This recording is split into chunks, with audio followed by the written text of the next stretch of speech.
Lohan, putain, ça fait longtemps qu'on devait se capter. Ouais. Tu se connais depuis longtemps, t'es sur Annecy. On s'est raté hier. On s'est raté hier.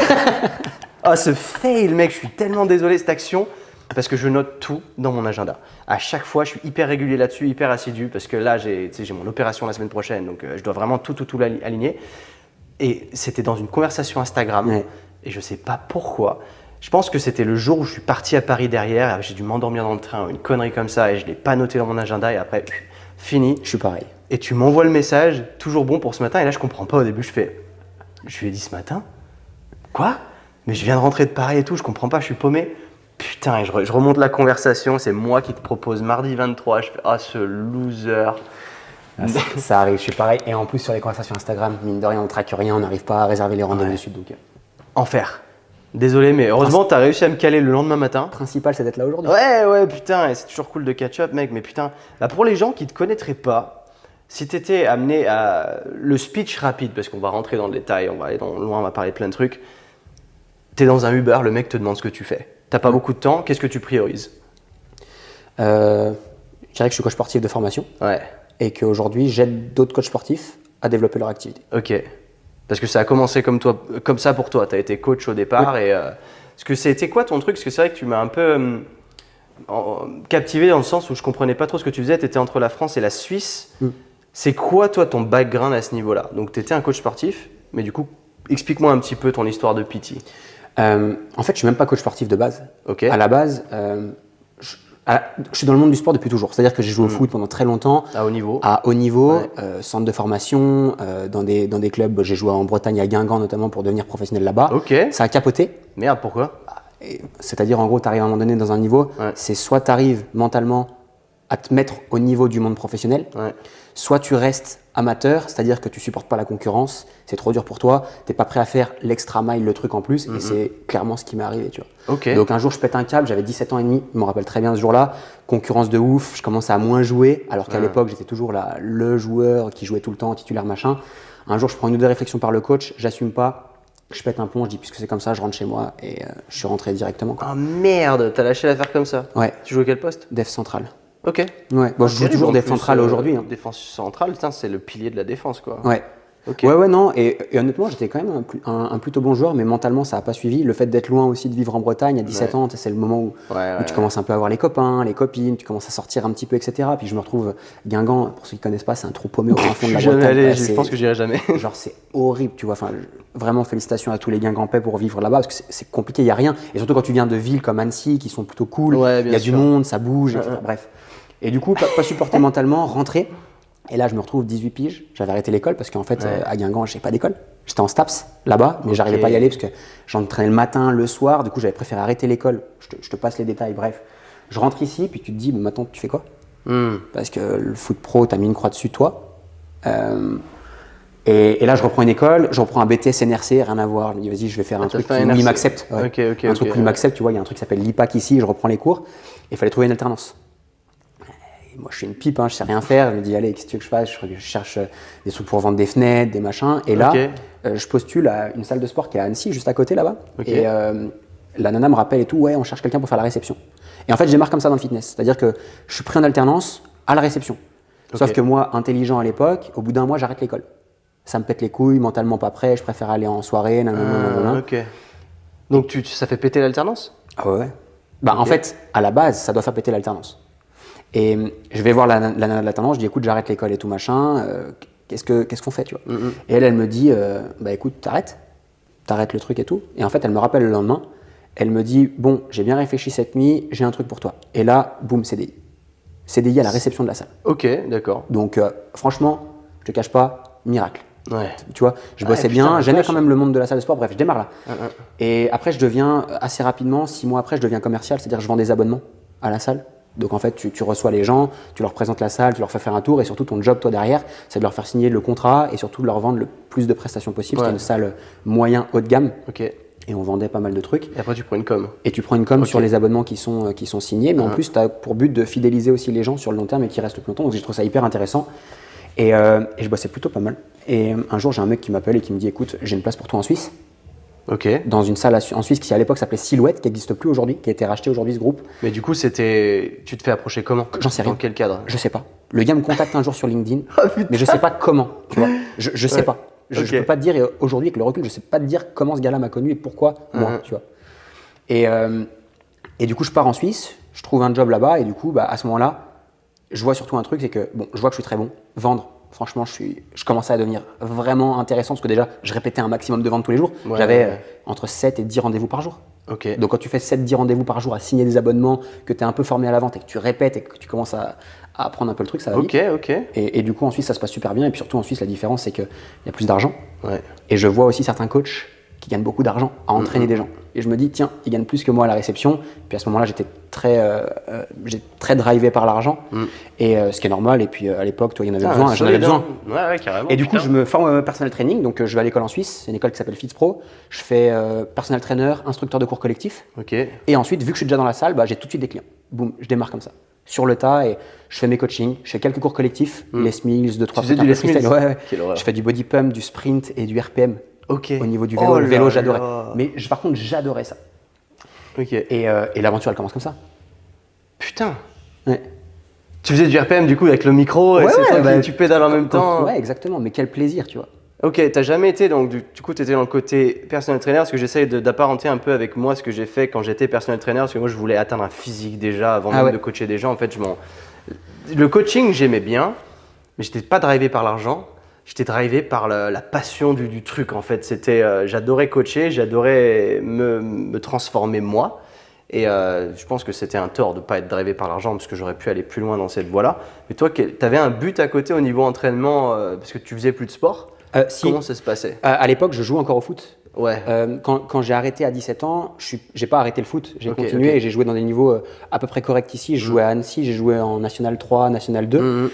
Et j'ai toujours continué jusqu'à là. Comme je t'ai dit tout à l'heure, j'ai arrêté la semaine dernière. Tu as joué sacrément longtemps du coup. Ouais. J'ai jamais. En fait, j'ai commencé personnel trainer, je m'entraînais pas. Ça paraît ouf. Mec, tu fais partie des gens que je supporte pas. Tu sais, qui vont te coacher mais qui n'ont pas le physique que tu veux. Mais par contre, j'avais un physique. Ok. Parce qu'en fait, t'es footballeur. Ouais. Donc en fait, t'es footballeur à côté entre les entraînements, les renforts qu'on te met, etc. Mais j'allais pas à la salle à proprement parler. T'étais pas un Non, buff, j'étais pas un buff, pas du tout, tu vois. T'étais genre un Ronaldo, quoi. Ouais, mais voilà. Alors évidemment, j'étais pas Ronaldo, mais j'étais vraiment correct. Et il y a une clientèle pour ça. Il y a des gens que tu inspires, notamment une clientèle plutôt féminine. Ah, malin. Ouais, mais c'est la réalité. Et puis aussi, tu as beaucoup de mecs qui veulent pas forcément être très très costauds et qui recherchent juste à être bien. Tu vois, généralement des gens qui sont en léger surpoids, etc. Et moi, j'avais cette clientèle-là, en fait, directement. Génial. Et puis également, de par mon parcours de sportif, tout le monde le savait. Tout le monde savait que je jouais à un plus ou moins haut niveau. Et les gens, ils mettent aussi de la valeur là-dedans. Ça te une crédibilité. Ouais, les gens, ils mettent quand même ils mettent beaucoup de valeur et ça, c'était cool et c'est aussi une des raisons qui a fait que ça a marché assez vite, quoi. Ok, hyper intéressant. Et du coup, après, une fois que tu fais ça, donc tu commences dans le personnel training, tu commences à te lancer dans ton truc, donc tu vends plus de membership à ce moment-là, tu as switché complètement. En réalité, je suis manager du club, donc je fais de tout. Ah, tu es manager du club. À ce moment-là, je deviens manager. Qui t'a offert le mec, c'était juste salesman. Je commençais sales à la réception, la même chose. 3 mois après, j'upgradais donc personal trainer, instructeur de cours co. 6 mois après, je passais manager de la structure. Est-ce que tu penses que ce cadre-là, ce scénario, il est possible en France?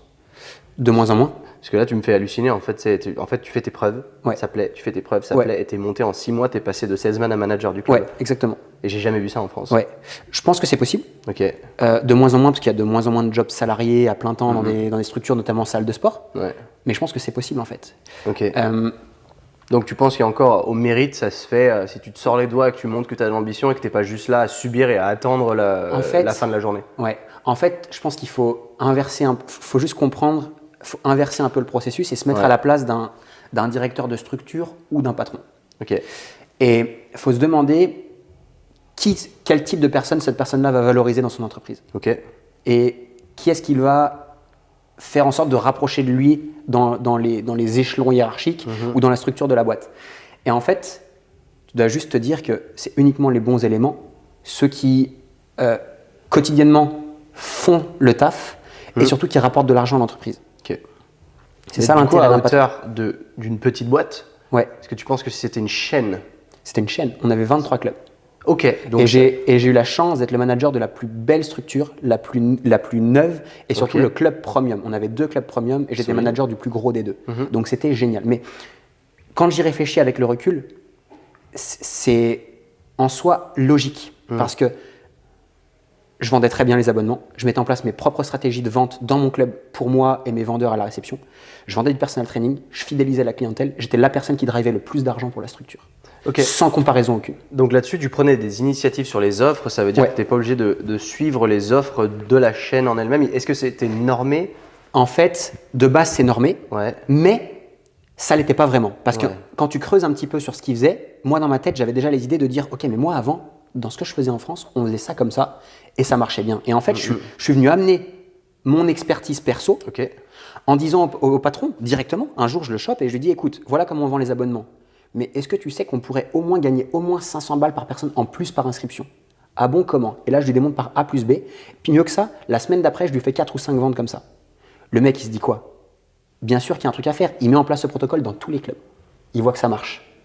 Boum, tu continues. Et là, automatiquement, tu as apporté déjà, tu es venu mettre ta pierre à l'édifice dans la société en tant que salarié. Donc déjà, tu fais plus que les autres. C'était pas volontaire à l'époque, je savais même pas que j'étais en train de faire un truc cool, tu vois. Mais tu fais un truc de plus et d'ailleurs, tu ramènes plus d'argent à la boîte. Le patron, il se dit quoi? Ouais. Ah, ce mec-là, j'ai envie de le mettre en avant. J'ai envie de l'aider et j'ai envie qu'il continue. Cette mentalité, elle me plaît beaucoup. Là, ce message est hyper pertinent. Tu vois, je m'attendais pas du tout à que. Je savais pas ce type de vécu que tu avais eu. Et ça, c'est hyper inspirant pour tous les gens qui aujourd'hui ne sont pas entrepreneurs, justement, parce qu'on parlera de ce sujet-là après, parce qu'il n'y a pas de mieux. Il y a des gens qui sont très bons en salarié, des gens qui sont très bons en entrepreneur. C'est pas parce que tu n'es pas entrepreneur que tu es une merde. Et en salarié, il y a moyen d'être très bon comme tu l'as fait, mais de se faire valoriser et d'être du coup plus payé et de monter les échelons plus rapidement. Et ça, si ça peut inspirer des gens au maximum, c'est très cool. Parce que pas de se dire, ok, j'ai cette position-là, mais après, en fait, derrière, de se dire, tu es livré à toi-même, c'est de ta faute si tu montes pas plus haut. C'est pas d'attendre la promotion. C'est que toi, tu as mis en place les choses pour te faire promouvoir sans avoir été là. Ouais, mais moi, j'aimerais un peu plus. Du coup, c'est assez dingue. Cool. Ok. Et à partir de là, qu'est-ce qui se passe? Tu mets en place. Donc, Je mets en place ça, grosso modo, ça se passe plutôt bien. Et je vais même aller plus loin dans le truc, tu vois. À un moment donné, ce que je faisais marchait tellement bien que je suis même amené à. Du coup, je forme tous les autres coachs et toutes les autres salles donc à la vente des programmes, etc. Donc, je suis limite au recrutement RH et à la formation. Enfin, un truc de dingue, tu vois. Et à l'époque, je suis pas vieux, hein, j'ai 23 piges. Mais bon, bref, pour la petite histoire, ce qui se passe, c'est que quand tu as 23 ans, que tous tes collègues ils sont plus âgés que toi et que tu deviens top, boum. Et là, j'ai pas été prêt. Ça a été très dur, en fait, le retour de flamme de se dire, mais les gens te respectent pas, surtout ceux qui t'ont vu évoluer depuis en bas, etc. Et là, de nouveau, mentalement, il se passe un truc de ouf, tu vois. Mentalement, il se passe un truc, ok. Pour la faire simple, manager, c'est un boulot qui est très difficile. Pourquoi? En tout cas, de mon expérience, c'est que tu gères que de la merde. C'est-à-dire, tu gères les problèmes en interne d'équipe, tu gères les problèmes du club, donc la structure en elle-même, les problèmes des clients, tes propres problèmes, le problème des patrons qui viennent te redescendre des choses. Et en fait, tu gères que des problèmes de tous les aspects. Et en fait, quand tu as 23 piges et que tu n'es pas préparé à ça, notamment au management, et que d'un coup, boum, tu prends toutes ces problématiques d'un coup, bah ça fait trop en fait. Tu vois, ça fait beaucoup trop.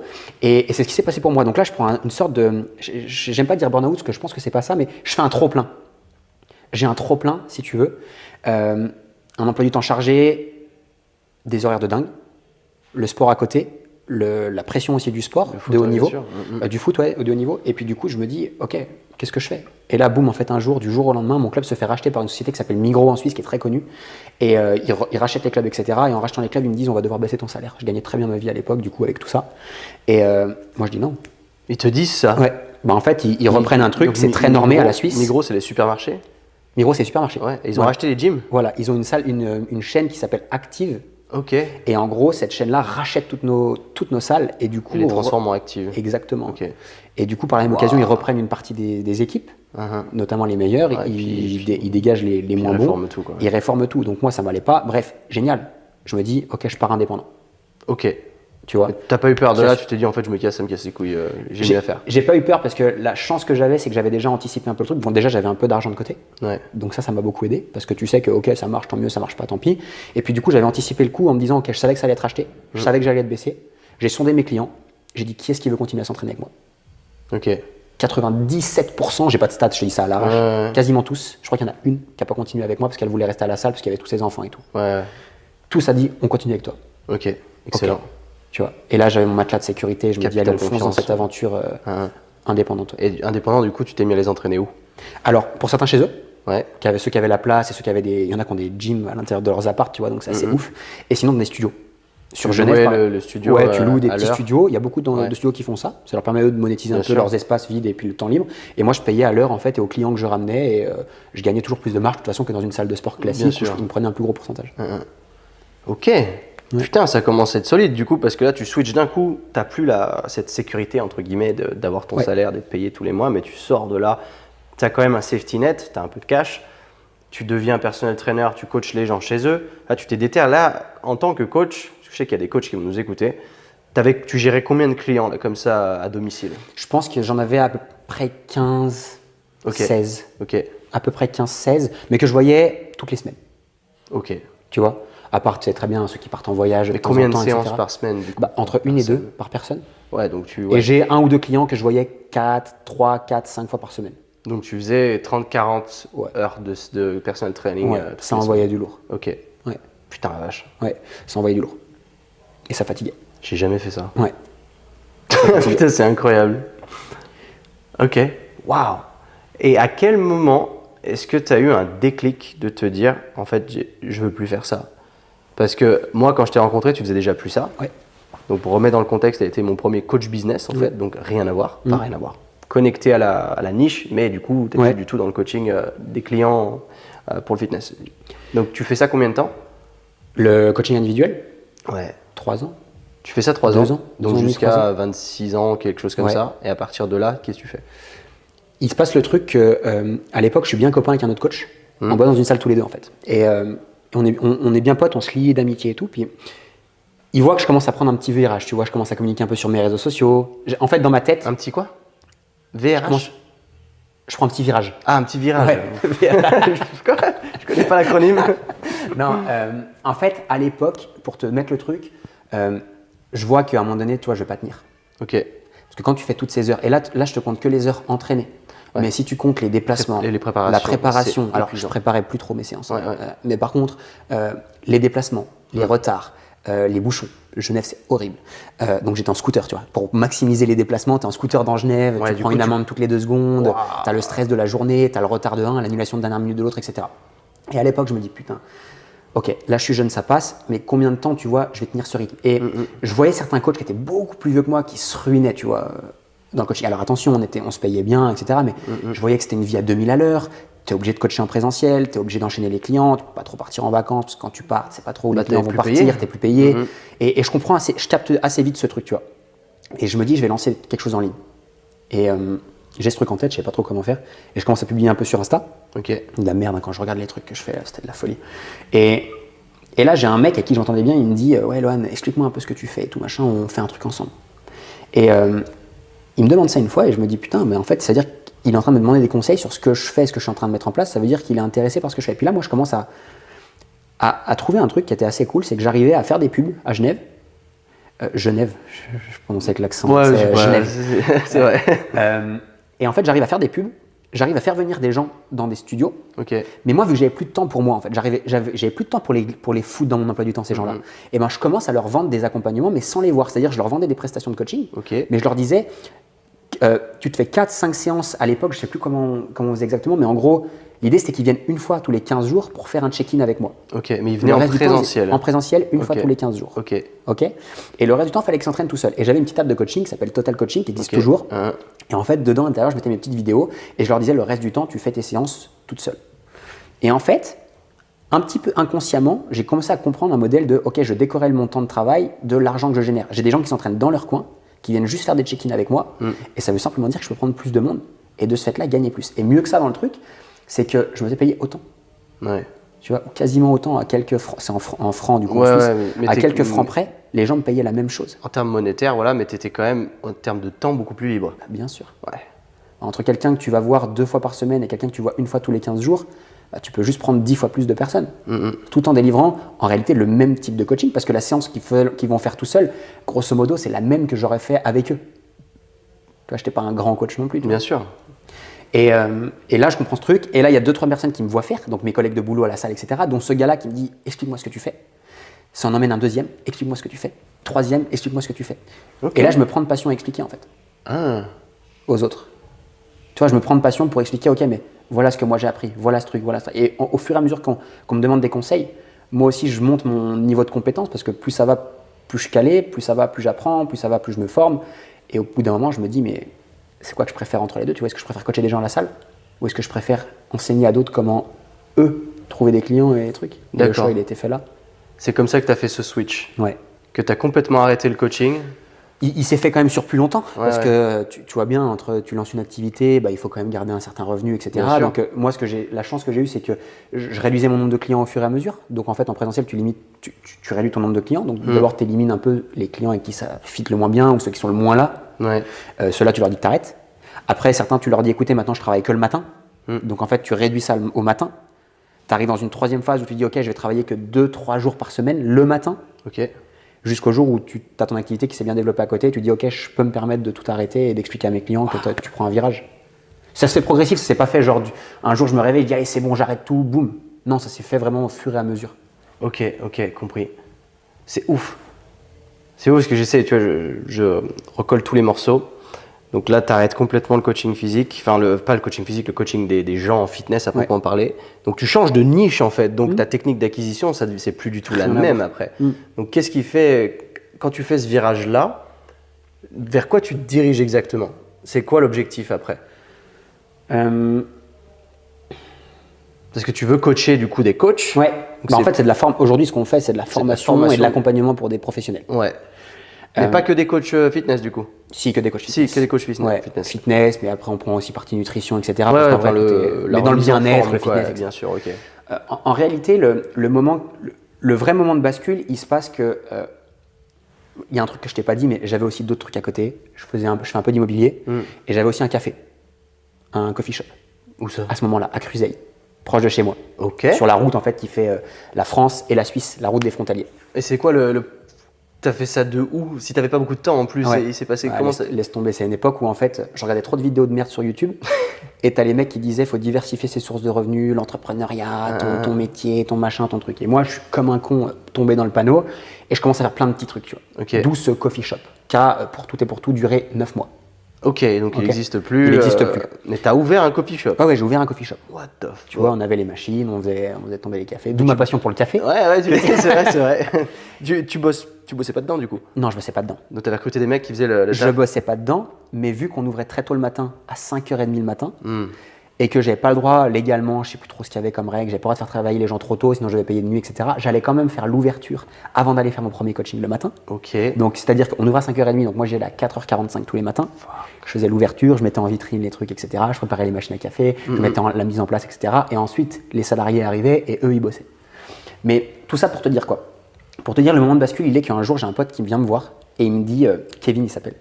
Et on boit le café. Tous les jeudis, on se rejoignait à 14h, on buvait le café dans mon coffee shop. Ok. Et il me dit, et j'étais explosé, j'étais fatigué. Ouais, franchement, sans blague. Usé. Et il me dit, écoute, Loan, je t'admire et tout, franchement, tu fais énormément de choses. Et il me dit, par contre, je vais pas te mentir, j'ai l'impression que tu fais tout pas bien. Et franchement, sur le coup, ça fait mal. Quel enfoiré. En plus, lui, à l'époque, il était au chômage. C'est-à-dire qu'il travaillait pas, etc. Et moi, je me cassais le cul à faire plein de trucs dans tous les sens. Et lui, il me dit ça, tu vois. J'avoue, c'est dur de prendre ça venant d'une personne qui est au chômage. Ouais. Mais généralement, il y a des potes comme ça qui sont. C'est les seuls qui osent te dire les bonnes choses. Ouais. Mais ouais, ok. Et puis du coup, ce truc-là, il me reste toute la journée. Et en plus, on part fâché. C'est-à-dire que moi, tu me dis ça à ce moment-là, en plus fatigué et tout, bref. Et là, j'y pense toute la journée. Je dis, pourquoi il dit ça? Pourquoi il dit ça? Pourquoi il dit ça? Tu vois. Et le soir, je rentre du foot, de l'entraînement. Et dans ma tête, je me dis, mais il a raison. Parce que si je dois tout regarder, je fais tout moyen. Okay. C'est-à-dire que j'avais encore des clients en présentiel, en coaching physique. Okay. Je délivrais franchement un coaching très bas de gamme. Parce que quand tu es fatigué, que tu enchaînes le matin, tes 4-5 sessions à la suite, à la chaîne, en étant à moitié en retard la moitié du temps, bref, c'est déjà de la merde. Derrière, je commençais à faire mes petites bidouilles en ligne. Je le faisais pas très bien. J'avais mon coffee shop. Je faisais un peu d'immobilier, d'Airbnb à l'arrache. Ok. Je faisais tout à l'arrache. Et même mon foot, j'étais même plus performant et j'étais même plus bon et je devenais nul. Putain, Et en le fait, mec, je me en dis, même temps, quand t'as tout ce mais que c'est pas t'alignes. faisable. Bah, c'est pas faisable. Mais sauf que je me rendais pas compte. Ouais. Parce que je croyais qu'il faut diversifier ses sources de revenus, tu vois. Et là, je me dis, putain, mais il a raison. Et là, je me dis, ok, je coupe tout ce qui. Et à ce moment-là, franchement, ce jour-là change ma vie. Et franchement, je remercie Kevin pour ça. Parce que ce jour-là, je me dis, ok, c'est comment je me vois dans 20 ans. Ça va être quoi ma vie? Et en fait, de là, je prends la décision. Je me dis, qu'est-ce qui peut m'amener là, en fait, par rapport au Lohan que je veux être? Ouais. Clairement, un coffee shop, ça m'amènera jamais là. Ok. Ok. Ce que je voulais, c'était de la liberté géographique, financière, temporelle, c'est-à-dire m'organiser un petit peu comme je Bien voulais, sûr. etc. Dépendre de personne. Ok. Je veux pas dépendre de salariés, je veux pas dépendre d'un commerce physique, je veux pas dépendre des clients dans un périmètre, etc. D'un patron. Ouais. Et voilà, ni d'un patron, ni de mes clients. Parce que je voulais pas être attaché à mes clients en physique et devoir dépendre de ces gens-là. Bref. Et je me dis, qu'est-ce qui me permet d'arriver là? Je fais le tri. Ok, j'élimine. Coffee shop, j'élimine. Personal training physique, je commence dans ma tête à me dire attention, il va falloir penser à trouver autre chose parce que c'est pas un business, c'est un job, tu vois, quand tu vas échanger ton temps contre de l'argent. Et à la fin, je me dis ok, ça va être le business en ligne. Ok. Et ensuite, c'est de se dire est-ce que mon business en ligne, je le fais et je continue à vendre du coaching sportif, comme je le faisais, ou est-ce que le business en ligne, je le fais en faisant mes accompagnements pour les coachs? On va dire que la part du gâteau est plus grosse dans le coaching sportif parce qu'il y a beaucoup plus de monde, il y a beaucoup plus d'argent à faire dans le coaching sportif. Mais moi, ma passion, c'est le marketing. Ouais. Tu vois. Et c'est là où j'ai dû juste me remettre en question et dire c'est quoi que j'aime profondément. Tu vois. Est-ce que c'est l'entraînement sportif ou est-ce que c'est le marketing et expliquer aux autres comment attirer des clients, faire des ventes, etc. Et ça s'est porté sur le point numéro 2. Puis surtout, ça se vend pas la même chose. Même s'il y a plus de monde en coaching, tu peux pas faire payer un coaching tous les mois à 1000 balles par mois, quoi. Ouais, ça dépend. C'est vrai qu'aujourd'hui, ce que je fais, c'est ce qu'on appelle du make money, c'est-à-dire que tu aides les gens à générer plus de revenus. Voilà, ouais. Parce que du coup, la promesse, elle est un peu plus simple à vendre dans le sens où bah, tu payes tant, mais tu vas gagner tant. Donc en fait, tu vas rembourser ta formation. Ouais, exactement. Parce que dans le coaching, et c'est ça en fait qui m'attriste aujourd'hui, c'est que tu as des gens du coup qui veulent pas payer un coaching parce qu'il n'y a pas cet aspect palpable monétaire. Retour sur investissement. Voilà, le retour sur investissement, c'est leur santé Ouais. et c'est leur bien-être, leur confiance en eux. En fait, quand tu vends tout ça, mais évidemment que ton coaching à 200 balles par mois, il est rentable. Bien sûr. Mais du coup, il est plus dur, je trouve, à vendre. Enfin, en tout cas, moi, je suis une bite en marketing, comme je te disais là-dessus. Puis, j'arrive pas à vendre ça très, très, très bien. Mais c'est vrai que les bénéfices, ça, c'est une liste, ça te transforme en une nouvelle personne et j'en suis la preuve vivante. Ouais. Mais ouais, je comprends totalement. Je dirais pas qu'avec le recul, parce que j'ai fait les deux, je Ouais, sais, ouais. je dirais pas que c'est plus facile de le vendre. Ok. Je pense que c'est pareil. Par contre, on peut vendre plus cher. Ça, c'est une certitude. Mais il y a moins de monde. Il y a moins de monde, forcément. Donc, si tu prends l'un dans l'autre, je pense que j'ai beaucoup moins, dans ce que je fais aujourd'hui, clairement, j'ai un potentiel qui est bien moindre qu'un business de coaching en ligne qui cartonne. Où tu vas certes pouvoir facturer un petit peu moins, Ouais. mais déjà conserver les gens plus longtemps. Ok. Tu vois, parce que quelqu'un que tu entraînes et que tu accompagnes, qui est dans ta communauté, etc., il peut rester très longtemps. C'est-à-dire qu'à la fin des fins, bah, tu auras peut-être gagné, et ton entreprise aura peut-être gagné plus d'argent que moi, par exemple, une formation. Et surtout, tu as beaucoup plus de monde à aller chercher. C'est illimité. C'est vrai. Big up au Hybrid Training Club. Merci les gars. Tous les membres du Hybrid Training Club, je vous suis reconnaissant et merci d'être là. Non, et puis comme tu le disais, tu vois, le seul truc, c'est que la différence, c'est que retour sur investissement financier, c'est facile que les gens, comme tu dis, tu fais le calcul, ok, Lohan, il va m'aider à gagner tant, si j'investis tant, je suis rentable. Ce qui est un peu plus difficile, c'est de faire prendre conscience aux gens dans le sport que, en fait, le retour sur investissement, il va être rapide, c'est-à-dire un changement physique, etc., mais sur le long terme, de leur faire comprendre les bénéfices et en quoi ça va changer leur vie et en quoi ça va transformer leur vie. Et beaucoup de personnes aujourd'hui ne comprennent pas, c'est aussi la mentalité française, que investir en soi, sa santé, etc., c'est peut-être le meilleur investissement financier qu'on puisse faire. Absolument, c'est un investissement sur soi qui change tout. Et ça me fait rebondir sur un point. Tu dis mentalité française, et moi je viens du milieu anglo-saxon. Ouais. Et des fois, c'est arrivé plus d'une fois que je questionne ma décision de faire mon contenu en français, tu vois. En anglais? Non, parce qu'au début j'ai commencé en anglais, Ok. mais j'habitais à l'étranger. Et quand je suis revenu en France, on me poussait de tous les côtés en me disant mec, maintenant t'es en France, vaut mieux que tu switches en français. Et au début, c'est sûr que j'ai eu un petit arrivage de gens, je savais pas que t'étais français, trop cool. Mais ça a atteint un sommet ou pas très haut. Et je me dis putain, en fait, si j'avais continué en anglais, peut-être que les gens du coup ont moins cette. Vu que en tout cas le domaine du fitness est vachement plus avancé ailleurs. Tu vois, déjà rien que la prise de protéines en poudre vient à peine d'être acceptée en France, mais par les femmes, c'est encore genre oula. Ouais. Alors que moi, quand j'entraînais des gens il y a presque 10 ans, les femmes prenaient déjà de la protéine en poudre. Et c'est elle qui te demande pourquoi t'en prends pas. Voilà, et c'est ça. C'était déjà un classique. Et je me dis, mais il y a tellement d'avance. Pourquoi est-ce que j'ai switché en français ici? Parce que tu essayes d'inculquer la chose. Tu vois. Je suis arrivé, je remets dans le contexte, je rentre en France 2017. je sors, je suis dans une bulle functional training, tu vois, l'entraînement fonctionnel qui ne veut certes pas dire grand-chose, mais qui a quand même sa philosophie derrière d'entraînement et son style, qui a tous ses bénéfices, etc. En France, je me suis fait lyncher quand je suis arrivé sur YouTube, une chaîne qui a jamais explosé, du coup il y a 7000 abonnés, mais j'avais fait 100 vidéos très vite, hein. J'étais très très régulier là-dessus, mais jamais ça a pris. T'avais qu'une petite partie qui s'intéressait, mais beaucoup de gens qui étaient fermés à la question. C'était, ce mec, c'est Jean-Claude Van Damme. Oui. Qu'est-ce qu'il nous raconte? Nous, on est dans le truc body, un jour pec, un jour bras, machin, tu nous casses les couilles, en gros, voilà. Et je me dis, putain, si j'avais continué en anglais et que je m'étais adressé du coup à une audience qui était plus éduquée, en tout cas plus à jour sur ce qui se faisait dans le fitness, est-ce que j'aurais pas eu plus de potentiel? Et c'est là où je me suis toujours dit, putain, est-ce que c'est pas un regret parce que tu peux pas savoir. Tu choisis toujours des niveaux, des voies dans ta vie. Parce que comme je disais aussi, quand je suis rentré en 2016, j'ai eu le choix de soit j'avais une place, une offre d'emploi à Las Vegas, j'avais une offre d'emploi à Dubaï et j'avais l'opportunité de créer Sync avec mon pote Kevin. On a tous un Kevin. Tous un Kevin. Donc j'avais ces 3 voies en fait.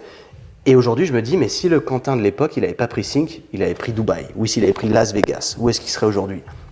Forcément que mon contenu serait resté en anglais, parce que jamais je serais rentré en France.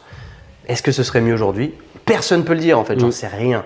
Et tu peux pas te dire, ah j'aurais dû faire ci, j'aurais dû faire ça, parce que tu sais même pas ce qui se serait passé, potentiellement ça aurait été moins bien, tu n'aurais pas eu la liberté que tu voulais, etc., etc. Parce que dans tous les cas, c'était des job offers. Il n'y en avait qu'une des 3 qui m'offrait de devenir mon propre patron. Les 2 autres, c'était, tu t'entraînais des gens, tu étais dans un 5-star hotel à Dubaï à côté du Burj Al Arab. L'autre côté, c'était que tu bossais dans un F45 training à Las Vegas, à Henderson, dans une banlieue résidentielle riche. Ouais, mais à quel moment j'étais indépendant? À quel moment j'étais libre? À quel moment je me levais plus à 5h du matin? Parce que ça, je le faisais depuis plusieurs années, me lever à 5h du mat quand je bossais à Fitness First et à F45 en Australie, en Angleterre. Et c'était plus le lifestyle que je voulais. Quoi. Donc ça, c'était dur. Donc je me dis, je peux pas vraiment avoir de regrets. Mais tout ça pour dire, c'est toujours une question que je me suis posée. C'était simplement pour rebondir sur le fait que tu disais mentalité française. Et quelque part, ça fait chier. Parce que tu te dis aussi, quand tu étudies le marché, parce que même toi, en plus, quand tu étais à Genève, c'est francophone, mais c'est quand même… Ah, c'est pas francophone. C'est pas très francophone, c'est pas francophone. Genève, c'est plus ouvert, c'est très cosmopolite, d'autant plus. Ça parle français, mais c'est pas trop francophone. Et là-dessus, tu t'es jamais posé… Est-ce que tu coachais des fois en anglais? Je coachais tout le temps en anglais. Et c'est comme ça que j'ai appris l'anglais. Parce que j'ai appris l'anglais en coachant les gens. Vraiment cool. Mais juste pour revenir à ce que tu dis, là, à un moment où je te parle, je lance aujourd'hui mon business en anglais. Ah, ça y est. Ça y est, tu vois, aujourd'hui. Intéressant. Ouais. Pour les raisons que tu as évoquées, de taille de marché, les raisons qu'on sait, c'est-à-dire le marché est beaucoup plus grand. Ouais. Il y a une autre culture. Les gens aiment investir pour apprendre, pour se former, pour se développer, autant sur l'aspect santé que sur l'aspect business, que sur l'aspect relations, bref, tout ce qu'on connaît. Et même moi, c'est un challenge, tu vois. C'est super intéressant que tu dises ça. Moi, je me suis toujours posé la question aussi de faire mon contenu en anglais en français. Je l'ai fait au début, ça servait à rien. Je prenais pas de traction, et puis c'était 2 fois plus de travail, c'était très compliqué. Puisqu'après, tu avais aussi le raisonnement de te dire, ok, le marché anglais, il est gigantesque, mais il est potentiellement un peu plus saturé. Il y a beaucoup plus de concurrence. En France, il est plus petit, c'est plus niché, mais du coup, tu as moins de concurrence. Il est plus facile sans rentrer dans la critique. En France, je trouve qu'il y a peu de compétences. Dans le marché du coaching. Il y a peu de gens que je trouve très pertinents sur le marché et qui sont à la pointe vraiment de ce qui se fait. Et il y a quand même beaucoup de monde qui veulent changer leur vie à travers le coaching. Donc tu te dis, ok, il y a moins de monde, mais il y a moins de concurrence. Donc j'ai potentiellement de la place et potentiellement de la place pour éduquer aussi. Ce que Cassius d'ailleurs fait très bien. Parce que dans l'éducation pure et dure, donc éduquer, ça marche bien. Mais j'ai été confronté plein de fois à cette fermeture d'esprit envers l'éducation nouvelle. C'est ouais, non, en fait, non. Bon, on m'a dit ça, donc non. Et ça, c'est chiant. Comment tu contrecarrerais, toi? Quelle idée tu aurais derrière ça? Si tu étais à ma place, par exemple, qu'est-ce que tu ferais? Moi, la première chose que je ferais, c'est que j'étudierais juste simplement l'opportunité, c'est-à-dire la taille du marché. Ouais. Je vais parler de mon cas. Je pense que mon marché, il est très petit. C'est-à-dire que moi, aujourd'hui, je suis des coachs sportifs. En France, il n'y en a pas des millions. D'accord, ça se compte en dizaines de milliers entre ceux qui cartonnent, etc. Donc à un moment donné, c'est petit. Et tu ne peux pas non plus exploser, du moins pas au niveau de mes ambitions. Bien sûr. Dans ce marché-là, c'est une certitude. Dans ton cas, ce serait de se poser la question, c'est quoi la taille de mon marché? Il y a combien de personnes qui peuvent me suivre en 1 et potentiellement acheter mes services en 2. Et de déterminer si cette taille de marché-là, il faut la connaître, tu vois, et de dire est-ce que ça va me permettre d'atteindre ce que moi, de ma vision en fait, là où je veux aller, etc. Et de là de prendre la décision, est-ce que cette opportunité-là, le véhicule que j'utilise, parce que le véhicule ça englobe ce que tu fais, etc., mais ça englobe aussi la taille de ton marché, est-ce que ça va me permettre un jour d'atteindre cette vision que j'ai pour mon business et pour moi, tu vois. Et moi, je partirais déjà de ce constat-là et déjà prendre tout ça. Je pense qu'il y a quand même du monde en France. Tu vois, dans le bien-être, dans la santé, dans l'entraînement que tu peux proposer, etc. Je pense qu'il y a moyen de faire quand même quelques millions.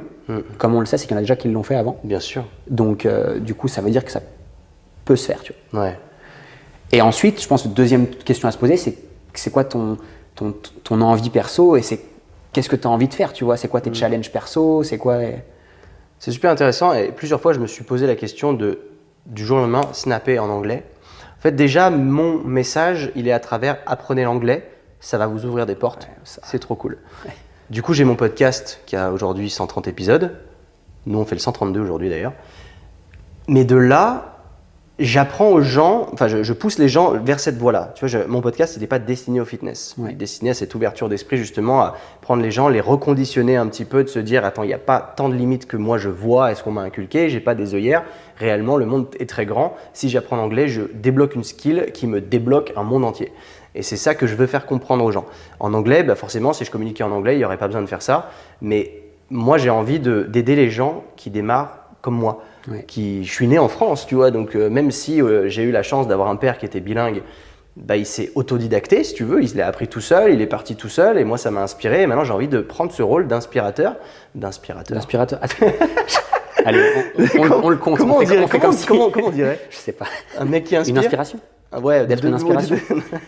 Mais ça compte, on le compte. Ça existe peut-être, hein. De devenir inspirant pour ces gens-là. C'est là où je me dis, j'ai pas envie de gâcher ça, parce que j'ai envie d'ouvrir des horizons, et c'est aussi pour ça qu'à travers le podcast, certains épisodes ils sont en anglais. Et ça pousse les gens à apprendre l'anglais. L'application mobile que je suis en train de développer, il y a beaucoup de franglais, il y a beaucoup de termes en anglais. Les exercices sont en anglais, parce que quand ils sont en anglais, il y a un seul terme. En français, on te les traduit de 4 façons différentes pour démontrer le même exercice. Et moi, ça me casse les couilles. Je trouve ça complètement con. D'autant plus que c'est un exemple que je cite souvent. Quand moi, je donne des exos en anglais et que je prends une bâche, je dis, mais gros, pour toi, tu sais ce que c'est un rowing bar? Mais rowing bar, c'est du franglais, mec. Rowing bar, ça ne veut rien dire. Non, mais en plus, c'est vrai. Cet exo m'horripile parce que c'est un bent over row. C'est un row en fait, mais du coup rowing bar, il y a le mot anglais déjà. Donc c'est ce genre de choses qui font que je suis pas trop adepte du marché français en général. Mais j'aime tellement, c'est l'ouverture d'esprit, c'est pour ça que moi je vais me ressourcer à l'étranger. Mes grosses sources d'inspiration, elles viennent de 3 pays. Évidemment, ils sont faciles, hein. Les États-Unis, l'Australie et l'Angleterre. C'est aussi simple que ça, pour moi il n'y a rien d'autre. Et aujourd'hui on a la chance d'avoir certains mecs qui sont dans cette démarche-là. Des gars comme, je pense à Alexis Beck, qui lui a fait des formations à l'étranger, les a retranscrits pour le marché français, Cas Suisse à next level parce que lui a vraiment tout fait à l'étranger et après derrière retranscrit en français, et très bien, et c'est bien perçu. Mais la plupart de sa clientèle quand même, c'est des coachs aussi qui veulent apprendre. Et quand tu viens taper population générale, est-ce que les mecs sont prêts? Et c'est là où je me suis rendu compte d'un truc, moi tout con, dans mon business, j'arrive avec ma méthode, c'est là tu vas me dire, marketingement, c'est pas malin, je pense. Tu arrives avec ta méthode, elle est next level, mais du coup, tu la vends pas bien parce que les gens, ce qu'ils veulent, c'est avoir des abdos. Tu vois ce que je veux dire? Donc en fait, il faut leur vendre des abdos, mais après, tu leur donnes ce dont ils ont besoin, quoi. Qu'est-ce que tu penses de ça, toi, aujourd'hui? Je pense que c'est exactement ça. Je pense que le rôle du marketing, c'est de vendre aux gens ce qu'ils veulent et ensuite leur donner ce qu'ils ont besoin. Ouais, c'est ça. Parce que c'est des sujets qu'on avait déjà. Exactement. Mais tu vois, j'ai repensé à toi parce que c'est un truc que j'ai pas imprimé. Et je l'ai imprimé il y a genre 2 mois. Quand je regardais mes pages de vente et je me dis, mais en fait, je vends un truc que moi, il me parle parce que c'est technique, c'est cool, machin. Mais quand t'es un mec qui s'entraîne pas trop et il veut quoi, le mec? En fait, il veut pas devenir un expert, il s'en bat les couilles. Non, mais non, c'est clair. En fait, ce qui est difficile, nous, dans nos postures de coach, quand on veut enseigner aux gens, c'est qu'on a envie de transmettre notre savoir, ce qu'on sait, pourquoi on le fait, et pourquoi ce type de programme ou ce type d'entraînement-là est bénéfique pour eux. Le problème, c'est que les gens normaux qui ne sont pas coachs, quand je dis gens normaux, c'est les gens qui ne sont pas coachs, en fait, ils en ont juste rien à foutre c'est ça, de savoir en fait, pourquoi, comment, etc. Ce qu'ils veulent juste savoir, c'est qu'est-ce que je dois faire pour obtenir quel résultat. Et c'est pour ça que, marketingment parlant, notre rôle à nous, c'est d'expliquer aux gens les résultats qu'ils peuvent obtenir leur vendre ce résultat-là et leur dire voilà, c'est possible, regarde, d'ailleurs c'est pour ça qu'on est des rôles modèles et tu l'es très bien dans ce que tu fais aujourd'hui. Et ensuite, une fois que ces gens-là travaillent avec toi, de leur expliquer que ta méthode, c'est celle qui va leur permettre d'atteindre ce physique ou cette santé ou cette vie qu'ils veulent avoir. Ouais. Hyper pertinent, forcément. C'est tout ce que j'ai fait mal pendant ces dernières années. Mais c'est une réalité, c'est une vérité. Et en vrai, il ne faut pas grand-chose pour des fois débloquer un message et c'est ouf. Donc toi, tu m'as l'air d'être un serial entrepreneur. Aujourd'hui, moi je te qualifierais comme tel, tu as fait plein de trucs. Mais aujourd'hui, tu te réserves à quoi? Puisque tu as coupé plein de sources. Tu fais quoi aujourd'hui? Franchement, alors je me définis perso pas du tout comme un serial entrepreneur. Ok, d'accord. Parce que tu vois, serial, je me dirais, c'est quelqu'un qui a lancé plein de trucs et qui a réussi plein de trucs. D'accord. Tu vois, oui, moi, si je dois résumer, j'en ai réussi 2. Tu vois, sur les, en vrai, 30 trucs que j'ai dû essayer. Mais tu as tenté plein de trucs. Plein de trucs. Ouf. Ouais, donc je dirais pas que je suis serial entrepreneur, je dis juste que je suis un entrepreneur et je pense que ça fait partie du chemin que de tester des choses et que 90% du temps ça marche pas jusqu'au jour où, tiens, boum, tu mets le doigt sur un truc qui colle, tu vois. Parce que le marché, parce que toi, tu t'y mets, tu y prends goût, tu aimes ce que tu fais. Et ce jour-là, tu dis, OK, est-ce que je suis capable de couper toutes les autres distractions et d'être focus sur ce truc-là, tu vois. Et du coup, moi, mon avenir, il est extrêmement simple. Il se dessine de plus en plus clairement. C'est de rester dans cet univers en ligne, déjà. Parce que c'est mes compétences, c'est mes connaissances. Tout mon savoir, il est ici. Et d'aider le plus de monde possible à vivre de leurs activités. Donc de rester typiquement là-dedans. Donc par exemple, tout ce que tu disais à travers Airbnb, tu fais plus trop. En fait, je continue à faire de l'investissement parce que c'est hyper important d'en faire régulièrement, surtout quand on gagne de l'argent. Et moi, mon principe, c'est de dire. Avant, j'avais le truc de croire qu'il fallait faire plein de trucs pour gagner plein d'argent. En fait, s'il y a bien un truc que j'ai compris en analysant les plus grands entrepreneurs de la planète, c'est qu'ils ont tous gagné de l'argent avec un moteur, une source, c'est-à-dire une entreprise, point. Et ensuite, ils diversifient leurs revenus pour diminuer le risque et à faire des investissements sur le long terme. Et du coup, maintenant, moi, mon truc, c'est de dire, je suis passionné d'immobilier aussi à côté, mais j'ai pas le temps de m'en occuper. Je peux pas être partout. J'ai des colocations, j'ai arrêté le Airbnb, ça prenait trop de temps. J'ai des studios, là, je suis en train d'acheter un petit immeuble. Mais par contre, je le délègue à 100%, ou quasiment 100%, parce que j'ai pas le temps. Moi, je mets l'argent et je veux juste un rendement à peu près comme ça. Donc, je continue à diversifier une partie de mes revenus tous les mois là-dedans. Et dans des trucs qui ne me prennent juste pas de temps. Et en plus de ça, j'ai pas les compétences et les connaissances suffisantes pour pouvoir en créer un empire. D'accord. Mes connaissances, elles vont rester sur les business en ligne et je vais créer du revenu, je vais créer du cash de cette manière-là et utiliser ensuite ce cash sur des business ou des sources de revenus qui ne me demandent pas de temps ni d'énergie. Ok. Donc du coup, toi, en termes d'investissement, pour toi, ce qui est le plus pertinent, c'est l'immobilier. Je fais de l'immobilier et je fais sur des trackers en bourse, ce qu'on appelle des ETF. Quoi, une S&P 500, ce genre de choses. Un bloc S&P 500 et puis MSCI World et puis je mets ça sur une assurance vie et je suis pas imposé dessus et puis j'ai un horizon de 20 à 30 ans. Donc ça c'est du lent qui est plus ou moins garanti. Exactement. En fait c'est trop marrant parce que si je te demande ça, c'est pas anodin. C'est parce que je me suis posé plein de questions et en investissement je suis une tub et j'ai même pas, vu que j'ai pas en fait vocation à vivre en France. Je m'intéresse même pas à l'immobilier parce que c'est un domaine qui moi ne m'intéresse pas du tout et j'aime pas. Et j'ai envie de vivre une vie un peu différente. J'en parlais avec mon associé Kev hier que j'avais pas envie de ce type de vie où tu fais de l'argent, t'achètes de l'immobilier, machin. C'était pas du tout ce qui m'attirait pour m'épanouir. Et le S&P 500, c'était ce que je m'étais dit c'est un truc un peu safe, tu vois, comme acheter de la crypto ou quoi. Et je suis en train de lire un livre en ce moment, je sais pas si tu l'as lu, Le Millionnaire Fastlane. Non, je l'ai, mais je l'ai jamais lu. Il est d'une brutalité déconcertante. J'en suis à même pas la moitié et à chaque fois que je lis des trucs, je me dis je suis qu'une merde parce que j'ai fait ça.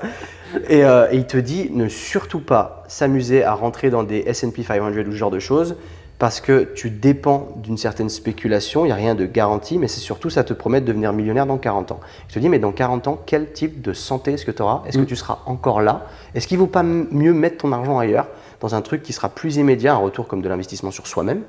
Donc que ce soit un coaching pour augmenter son business ou un coaching fitness, des trucs qui vont te permettre à toi d'être plus performant. Et lui, et puis, il est brutal dans son discours, parce que tu vois clairement qu'il n'a rien à y gagner, rien à y perdre, il s'en bat les couilles. Et j'adore du coup, parce que moi j'aime ce genre de choses qui ne prend pas de pincettes, machin, qui te dit, si tu as besoin qu'on te dise que tu es une merde, il te le dit. Il te le dit clairement parce qu'il te dit dans la vie, il y a plusieurs chemins.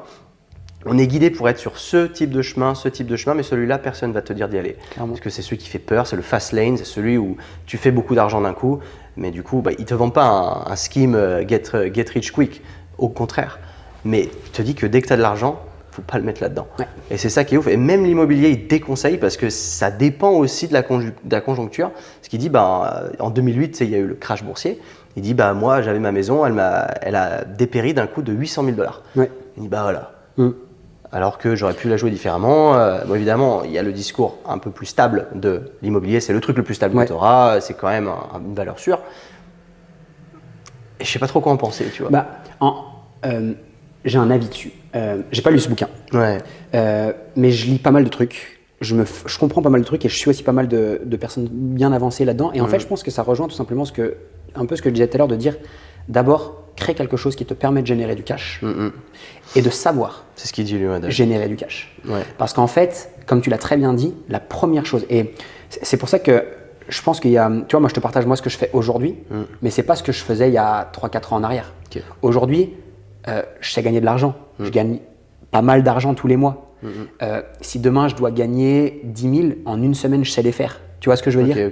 Donc aujourd'hui je sais, parce qu'en fait j'ai investi j'ai fait le calcul l'autre jour, j'ai déjà investi plus de 200 000 € en formation, en accompagnement, en mentorship, en mastermind, etc. Oh donc, putain, moi je suis genre à 20 000 et je m'étais dit oh là là c'est tellement cher. Ouais, j'ai fait 200 000. Déjà cette année-là j'ai fait 80 000. Mais parce que quand tu vas en Idaho, Russell Brunson, ça te coûte combien ça? Déjà juste l'année, elle me coûte 50 juste pour participer, plus tous mes trajets, etc. C'est le membership mastermind, il coûte 50 000 à l'année. Exactement, ouais. Mais en soi, c'est trop important. Et en fait, là où je te rejoins et tu as dit un truc franchement qui est ultra percutant et sur lequel je veux vraiment revenir, c'est que je suis intimement convaincu que tant qu'on ne sait pas comment faire ses premiers millions d'euros en entrepreneuriat, là je parle vraiment pour des entrepreneurs, etc. Et même pour n'importe quelle personne qui a des ambitions de devenir peut-être plus riche, de devenir une autre personne, d'être plus libre, etc. Je pense que tant qu'on n'atteint pas un certain niveau, je vais mettre millions comme barème, je pense que c'est pas trop mal. Je pense que la grande majorité de ce qu'on gagne doit être réinvesti en soi-même. Ses connaissances, ses compétences, ses croyances, c'est-à-dire changer qui on est, comment on perçoit les choses, qu'est-ce qu'on croit, changer aussi notre identité de personne, comment on peut évoluer, se former, apprendre, intégrer des cercles, etc. Acheter juste des livres déjà. Oui, exactement. Et il y a un mec, un entrepreneur aux États-Unis qui s'appelle Alex Hormozy. Ouais, lui, il dit une phrase, il dit au début, n'investissez certainement pas dans le S&P 500, mais lui il dit le SME. Oui, je l'ai vu passer. Et c'est génial. C'est-à-dire content de sa blague en plus. Exactement, mais en vrai, à un certain moment, à quoi ça sert d'investir de l'argent dans des trucs qui vont te rapporter 5%, 6%, 7%, peut-être 8% si tu as un peu de chat. Alors que quand tu investis sur toi et que tu apprends à gagner de l'argent, tu sais comment apporter de la valeur aux gens, tu sais comment changer leur vie, transformer leur corps, leur physique, et en plus ça, tu sais le marketer et créer un business, et que tu es en capacité de faire 5, 10, 20 000 par mois, est-ce que tu n'as pas plus intérêt à faire un fois 1000 dans tes revenus plutôt qu'un fois 5%? C'est ce que je me suis rendu compte. Parce que tout l'argent que j'avais de côté, en fait, je l'ai foutu sur un portefeuille crypto. Et j'ai arrêté de mettre de l'argent là-dessus. Mais en fait, c'est un portefeuille où, moi, en toute transparence, la crypto ne m'intéresse pas tellement. Évidemment, je suis rentré dedans quand tout le monde était là. Ouais, c'est 100 000. C'est trop bien. Ouais, tu m'as dit que tu avais perdu beaucoup d'argent. 87 000. Moi, j'ai eu de la chance où moi, j'ai rien perdu. Je suis en positif, mais pas de beaucoup. En réalité, pour le temps et l'investissement que j'ai mis dedans, ça valait pas le coup. Ouais. Et ce que je fais aujourd'hui, c'est que j'ai un rendement à 12% annuel parce que j'ai la moitié de mon portefeuille qui est en stablecoin, tu vois, l'USDC.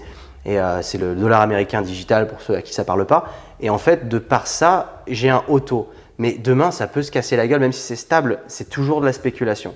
Et cet argent-là, je me suis toujours dit, je le touche pas, mais c'est une somme conséquente. Et que du coup, à côté, j'ai mes checking accounts, comme mes comptes normaux où je dépense de l'argent. Et du coup, j'ai l'impression que j'ai pas de thunes parce que forcément, il y a toute cette réserve que je veux pas toucher. Et c'est là où je me suis dit, en fait, il faut que je fasse quoi? Est-ce que je mets S&P 500? Et j'ai commencé à voir Alex Hormozy, le bouquin là, et je me suis dit, mais en fait, il faut que je débloque ce compte, il faut que j'arrête tout et que là, je m'en serve et que j'investisse. Parce que chaque fois, tu vois, quand j'ai acheté des memberships, des formations, là, je suis sur le point de faire une nouvelle formation. Tu vois, déjà, j'ai déjà commencé le mentorship avec K-Suisse. Là, je vais faire un autre mentorship avec un Australien cette fois pour diversifier mon approche et pas que ça vienne d'une seule source. Au contraire, j'en prends plein. Comme ça, à la fin, je globalise, je fais mon truc. Et moi, le but, c'est de faire mon propre mentorship à une certaine période. Parce que je sais que j'ai beaucoup de coachs qui me suivent aussi et que je peux leur apporter ma propre valeur qui va leur apporter énormément dans leur coaching derrière, en termes de compétences. Et Du coup, bah ouais, pour en revenir à ça, c'était encore une espèce de connerie, j'ai l'impression, parce que c'est de l'argent qui, quand tu regardes à l'année, en fait, quand j'ai regardé, tu te dis c'est cool parce que ça te rapporte de l'argent. En fait, en un an, ça m'a rapporté 2000 euros. Ouais. Enfin, je veux dire, c'est 2000 balles. Tu te dis, ah, trop bien, c'est quand même 200 euros gratuits qui tombent tous les mois. C'est de l'argent gratuit, quoi. Parce qu'en plus, je peux m'en servir avec une CB, donc je suis pas taxé dessus. Ouais. Mais derrière, est-ce que si j'avais débloqué ce contenu-là, que j'avais peut-être pris 5-10 000 et que je les avais investis sur moi et que du coup, j'avais mis en place davantage d'actions dans mon business et que j'aurais généré peut-être 20 000 de plus sur l'année, C'était c'était 10. C'était pas plus mieux que En soi, le problème n'est pas la crypto en elle-même. Ouais. C'est l'investissement au rendement lent et dit safe, quoi. Ouais, et surtout, c'est quelle appétence et quelle compétence tu as dans ce domaine-là d'investissement. Parce que, comme je t'ai dit, moi j'ai perdu 87 000, mais je suis très content de l'avoir fait. Parce que s'il y a bien un truc que j'ai compris, c'est que je n'aime pas la crypto, je ne connais rien en crypto, et que quand le marché s'est cassé la gueule, j'étais même pas suffisamment intéressé par le truc et j'étais même pas suffisamment alerte de ce qui se passait pour sortir vite et pour me sauver. Ça veut juste dire quoi? C'est que je suis pas compétent dans ce domaine et on peut pas investir de l'argent dans des choses qu'on ne maîtrise ou qu'on comprend pas. Absolument. Et c'était mon cas. Après, il y a des gens qui maîtrisent la crypto, qui sont passionnés, qui lisent des trucs tous les jours, qui gagnent de l'argent et qui vont gagner énormément parce que c'est leur truc. Ouais. Puis qui trade au jour le jour aussi. Exactement. Ça, c'est un métier. Voilà. Moi, ou d'autres qui le font sur le long ça. terme, mais par contre, ils savent exactement ce qu'ils font, pourquoi ils le font. C'était pas mon cas. Moi non plus, je connais rien et c'est pour ça que j'achète pas n'importe quoi. Ouais. Tu vois, j'ai la moitié, comme je te disais, c'est du dollar américain, donc bon, c'est stable, c'est axé sur le dollar US. Et après, j'ai du Bitcoin et de l'Ethereum et c'est tout. Ouais. Parce que je sais que c'est les trucs qui, à peu près, je m'amuse pas à faire n'importe quoi. Mais quand je regarde au jour le jour mon portefeuille, en fait, il bouge presque pas. Ouais. Je prends toutes les semaines, je reçois un email, vous avez gagné tant. En fait, ça me fait gagner 50 $ par semaine. Ouais. Mais c'est de la merde en fait. Bah quand tu comprends aussi, tu es entrepreneur, tu le sais très bien. Aujourd'hui, tu peux aider plein de coachs, plein de personnes à développer, et plein de personnes dans tes coachings. Tu peux développer des activités, tu as des marques, tu sais comment créer une brand, tu sais comment monter ton truc. Peut-être que tu mettrais plus d'argent et de temps là-dedans, tu aurais des potentiels qui seraient… Je pense que je devrais investir plus en coaching, c'est sûr. De se faire accompagner et je pense que ça fait la différence. C'est rien que quand toi tu m'avais accompagné à l'époque, ça m'avait fait un déclic qui avait complètement changé mon business. Ça te fait déjà passer à un next step, après tu reprends, tu refais autre chose, un autre coaching ou autre, ça te fait passer un step au-dessus, un step au-dessus. Et je pense que continuellement il faut investir sur soi. Je pense qu'à vie en fait. À vie. Que ce soit, encore une fois, putain, prenez du coaching fitness, bordel. Non, mais c'est une réalité dans le sens où c'est des investissements sur soi et ça te fait passer à des niveaux supérieurs parce que c'est là où je me suis rendu compte récemment à travers, comme tu l'as dit, Alex Hormozy, qui était très pertinent parce que lui, il te fait sa vidéo, les clickbait, forcément, elle est sur quoi faut investir. Alors, tu regardes tout de suite et il te dit, sur toi. Et là, tu fais, je m'attendais à un truc magique. Et en fait, non, vraiment pas. Et en fait, vaut mieux acheter des Rolex et les revendre plus cher, limite. Si tu connais les Rolex, si tu connais, voilà, exactement. Si tu connais tous les modèles, si tu connais il faut que ce soit le passé de chacun des compétences, modèles, le nombre de cycles qu'il y en a, le nombre de séries, le nombre de mondes qui sont créés, faut être passionné en fait. C'est un truc de ouf. Ouais. Donc là aujourd'hui, clairement, je pense que s'il faut retenir d'une chose, c'est ça. Le livre d'Alex Hormozy, tu l'as lu ou pas? 100 Million Offers. Ouais. Tu l'as lu ou pas? Incroyable. Tu l'as? Je l'ai. Tu me le prêtes? Ouais, j'ai fait un résumé sur ma chaîne YouTube. Tu peux aller le regarder. Ouais, mais je veux le livre aussi. Parce qu'on le trouve plus. Hein. Si, sur Amazon et sur Kindle. Ouais, mais sur Kindle. Moi, j'aime pas Kindle. Et sur Amazon, il y est pas. Hein. Mais tu l'as sur Kindle. Mais t'as pas le livre en fait. Je l'ai si je l'ai sur Kindle. Ah, mais nul. Moi, je veux le vrai livre. Putain, merde. Parce que je me suis dit, il est introuvable ce putain de bouquin. C'est un super bouquin. Je pense que c'est le bouquin business qui m'a fait le plus avancer. Sérieux? Ouais. Vas-y, cet après-midi, je prends un abonnement Audible. Ouais. Et là, il sort parce qu'il y a soit Kindle, soit Audible. Ouais. Et Audible, je vais reprendre un abonnement. En fait, de toute façon, il te demande de faire les deux en même temps. Il te demande de le lire et de l'écouter en même temps pour que l'information, elle soit intégrée encore plus vite. Ok. Donc en fait, tu prends les deux et tu lis et tu écoutes en même temps. Et tu peux écouter un peu plus rapidement, donc tu gagnes du temps et en plus, tu intègres beaucoup plus de choses. Je vais faire ça. Putain. Parce que ce bouquin, tout le monde en parle et je fais c'est quoi? Ouais, et puis j'ai vu la cover et on dirait un vieux bouquin. Je me suis dit, ça sort d'où ça encore? Et après, j'ai compris. Et en fait, ce mec, en plus, il est trop drôle. Enfin, il a un personnage. C'est un génie. Il est génial. Il a 40 ans, il a une shape. Enfin, déjà, il fait halluciner. Ouais. Et puis, il parle avec, encore une fois, une facilité et relax. Ouais. Il est tellement pas sérieux. Et en fait, moi, c'est qui j'aspire à devenir parce que je suis pas sérieux. Et des fois, ça me dessert sur le marché français, mais je suis pas quelqu'un de sérieux, je m'éclate et moi, je veux rigoler, j'ai pas envie, tu vois. Après, est-ce que les gens recherchent forcément du sérieux? Je sais pas, je suis pas sûr. On verra, je ne sais pas. Et ça, tu touches, après, tu attires qui te ressemble, quoi. C'est ça aussi que je veux faire, démocratiser un peu sortir de ces normes. Tu te caractériserais comment, toi, aujourd'hui, en termes de personnage, ce que ça tire, qu'est-ce que tu aspires à devenir aujourd'hui? Comment je comment je me définirais aujourd'hui? Honnêtement, je sais pas trop. Ouais. Je pense que si on parle d'internet. Qui tu veux devenir en fait, c'est surtout là je suis en train de globaliser. Pas de comment je suis aujourd'hui, plutôt l'avenir. Plutôt en fait, qu'est-ce que tu aspires à devenir, quelle est la next step pour toi, où est-ce que tu veux aller? C'est vraiment un truc sur lequel je suis vraiment en train de plancher en ce moment, tu vois. Ok. Que jusqu'à aujourd'hui, tu vois, j'ai pas vraiment de réponse. Jusqu'à il y a quelques mois en arrière, tu vois. Et justement, quand je rentre un jour, je suis aux États-Unis et il y a une nana qui me dit, mais tu feras quoi dans 10 ans, tu vois. Et là, je regarde, je dis, je sais pas. Elle me dit, comment ça, tu sais pas? Et là, elle me dit, mais en fait, si tu n'arrives pas à te projeter, si tu sais pas quelle personne tu veux devenir, comment est-ce que tu veux savoir ce que tu dois faire maintenant, tu vois? Et là, je me dis, putain, mais elle a raison. et là, je commence à me dire, mais qu'est-ce que je veux que Lohan devienne? Et je vais un peu plus loin dans le truc et je me dis, si j'ai 85 balais, tu vois, que j'arrive proche de la fin de ma vie, voire même la fin de ma vie, tu vois. Allez, on va même aller plus loin dans le délire, je te dis clairement ce truc auquel je pense. Je me dis, je suis dans mon cercueil demain, tu vois. Là, il y a tout le monde qui vient, tout le monde qui a envie de venir à mon enterrement qui est là. Et ce jour-là, quand les gens vont prendre la parole, je me dis, qu'est-ce que j'ai envie que les gens disent de moi? Et qu'est-ce que j'ai envie que les gens quel est le souvenir que je veux laisser en fait sur cette terre, tu vois. Okay. Et moi, ce que j'aimerais bien laisser, du moins pour les personnes qui m'entoureront, parce que tu sais très bien, je fais un peu de philosophie et de mes trucs un peu bizarres. Mais j'aime bien. Mais moi, ce que je me rends compte au fur et à mesure, c'est que on a beaucoup de gens. Là, en plus, moi j'arrive à la trentaine, tu vois. T'as pas 30 ans là? Non, je les ai bientôt. C'est chien, t'es grave plus jeune que moi en fait. J'ai 32. Ouais, grave, ça va. Tout le monde me dit que je fais plus vieux et ça m'embête aussi. Moi tout le monde me dit que je suis plus jeune. mais tu vois, plus ça va, plus on avance dans ces âges-là, plus tu vois de plus en plus de personnes qui tombent malades, qui meurent, etc. Et moi, ce que je me rends compte, et même des gens connus que tu connais, et tu te dis, mais en fait, quand ils meurent, derrière, on n'en reparle plus jamais. Ouais. Tu vois ce que je veux dire? Bien même sûr. des gens très connus. Et je me dis, moi, à mon niveau, je ne suis pas connu, je ne suis pas grand monde, etc. Donc, il n'y a pas grand monde qui va se souvenir de moi. Mais il y en a quand même qui vont s'en souvenir, ce seront les gens de ma famille ou les gens qui sont très proches. Et moi, je me suis dit, si je dois penser à ces gens-là, ma famille, mes amis, mes futurs enfants, qu'est-ce que je veux? Parce qu'ils se rappelleront de moi, c'est une certitude. Quelle est l'image que je veux, tu vois, qu'ils aient de moi après ma mort? Ok. Et de là, je suis parti de ce truc-là et de me dire à quoi j'ai envie de consacrer ma vie. Et en fait, moi, je me suis rendu compte que ma vie, j'ai envie de la consacrer à juste aider les gens à vivre une vie meilleure. Et ce que j'ai compris, c'est que pour le faire, certains, comme toi, vont le faire au travers de l'entraînement, la santé, le bien-être physique et mental. Et moi, je vais utiliser du coup ce que je sais faire de mieux, c'est-à-dire créer des business qui permettent de devenir libre et de pouvoir vivre la vie qu'ils veulent. Ouais. Et donc, c'est comme ça que je peux avoir l'impact. Et je pense que ma vie sera réussie si mes proches pourront dire, tu vois, le jour où je décède, Lohan, il a dédié sa vie à aider les autres à vivre une vie meilleure, tu vois. Honorable. Ouais.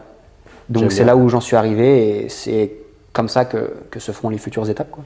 J'aime bien. C'est vrai que j'aime beaucoup le point que tu dis, où est-ce que tu seras dans 10 ans? Parce que c'est souvent un truc où on a tendance à l'oublier parce que c'était un truc typique dans les interviews, enfin les entretiens de l'époque. Ouais. Où est-ce que tu te vois dans 5 ans? Et tu sais jamais. Mais je pense que c'est même pas où est-ce que tu te vois, c'est qui est-ce que tu veux être dans 5-10 ans en termes de mindset, en termes de possibilités que tu auras autour de toi. Et c'est là où tu peux designer un plan. Et je trouve que c'est hyper pertinent que tu mettes le doigt là-dessus parce que généralement, et même moi, je vis quand même au jour le jour. Ouais. Mine de rien. Je sais que je vais retourner vivre à l'étranger, mais j'ai du mal à projeter au-delà de 2 ans. Généralement, je vais te dire, ouais, dans 2 ans, je serai à peu près comme ça. Mais je vais avoir du mal à voir plus loin. Tu vois, autant, je suis passionné par l'anglais. De toute façon, c'est plus un secret. J'ai adoré ma vie en Australie. J'adore quand je vais en Angleterre. J'adore parler en anglais au jour le jour. Mais là, je me redirige vers des pays plutôt latins où tu ne parles pas forcément anglais. C'est cool parce que de plus en plus, il y a ce cosmopolitisme, ces melting pot de gens de partout, avec l'ouverture des frontières et la mondialisation qui permet de parler beaucoup anglais. Mais peut-être que tu vois, en fait, j'ai envie de retourner vivre aux États-Unis. Peut-être que j'ai envie de retourner vivre en Australie. Et j'arrive pas à me planifier ça. Parce que même à l'heure d'aujourd'hui, je sais que quand j'ai vécu à Sydney il y a 7 ans, je suis rentré. J'y étais pas retourné depuis. Et là, j'y suis retourné 2 semaines et demie, il y a 2 mois. Et c'était une révélation, c'était incroyable. J'étais putain, en fait, j'aimerais trop rester ici, c'est trop bien. Ouais. Mais après, j'ai vu les limitations tout de suite, le décalage horaire. Et je me suis dit, putain, alors ça va vraiment me péter les couilles. À moins que j'arrive à optimiser mon business, à l'automatiser et que je ne m'occupe plus des coachings comme on en parlait plus tôt, et que du coup, j'ai plus besoin d'être calé sur les débriefs, coaching, tout ça, je peux pas le faire. Ouais. Donc quelque part, je me dis, si un jour j'ai envie de rebouger en Australie, il faut que je sois en mesure de créer ça. Donc quelque part, ça me trace quelque chose, une ligne directrice vers mon business de, il faut que je sorte du coaching en fait. Enfin que je reste dans le milieu du coaching, mais que ce soit plus moi qui coach. Donc ceux qui je coach aujourd'hui, soyez contents parce qu'un jour ce sera plus le cas. Non, ou différemment. Ce sera différemment. Mais oui, non, c'est clair. Et du coup, c'est ce genre de choses où j'ai du mal moi, à me projeter, mais je trouve que c'est extrêmement important. Mais je pense que c'est hyper difficile. Tu l'as très bien dit, on fait plein d'exercices en dev perso, machin, de dire ok, dans 1 an c'est quoi, dans 3 ans c'est quoi, dans 5 ans c'est quoi, dans 10 ans t'aimerais quoi avec ça. Mais en fait, c'est trop difficile. Bien sûr. Parce que c'est la vie en fait, ça change toujours. Mais par contre, s'il y a bien un truc qui peut être imaginé, c'est pas forcément l'environnement, etc. Même si on peut dresser une peinture ou un dessin de à quoi on aimerait que ça ressemble. Mais je pense que comme tu as très bien dit, c'est de qui on veut devenir. Tu vois. Et encore plus loin que ça, c'est quel souvenir on veut laisser. En tout cas, moi, c'est ce qui me parle personnellement le plus. Tu vois. Et là, j'arrive à me projeter et de dire, ok, qui et quel souvenir je veux laisser. C'est comme ça, personnellement, que j'arrive le mieux à faire cet exercice-là. Moi, je veux devenir Steve Cook.